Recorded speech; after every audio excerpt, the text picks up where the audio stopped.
Germany's fishery minister says Brexit is holding back EU officials deciding limits on which fish can be caught and where exactly fishing is allowed in European waters. His comments follow an annual meeting of European fishing ministers in Brussels, where the following year's quotas are discussed. Fishing rights remain a point of contention in the ongoing Brexit negotiations.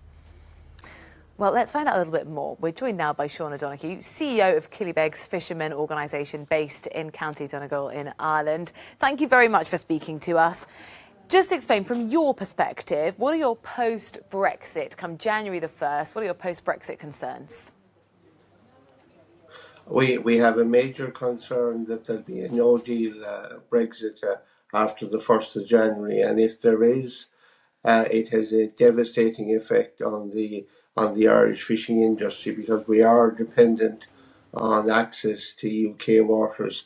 We have fished there for decades and indeed for centuries as such. Is there also a concern that if other European fishermen aren't allowed into UK waters, they may then head to Ireland?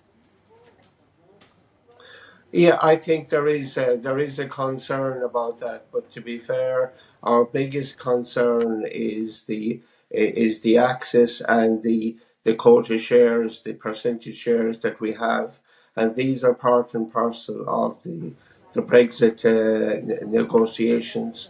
As such, yes, there could be some displacement, but I wouldn't see that happening immediately. Whereas if there's a no deal, the access happens immediately, and I think there's more likely to see conflict both at sea and land in a no-deal scenario than the displacement being a huge issue at the beginning.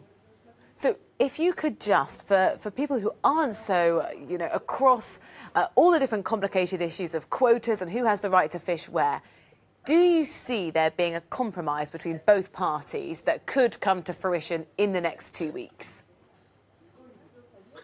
Yes, I do, and I'm hopeful in light of what happened on Sunday that a deal can be done. I don't think fisheries will be the most difficult issues in the end.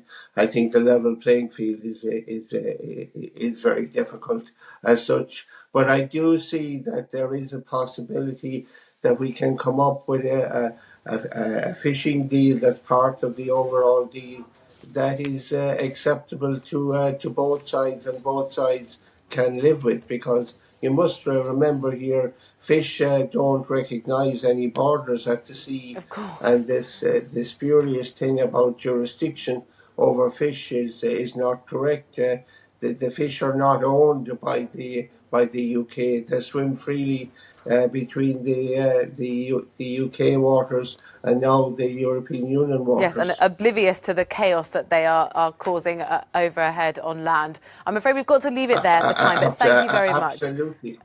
Sean O'Donoghue, really appreciate your time. You. CEO of Killybegs Fishermen Organisation.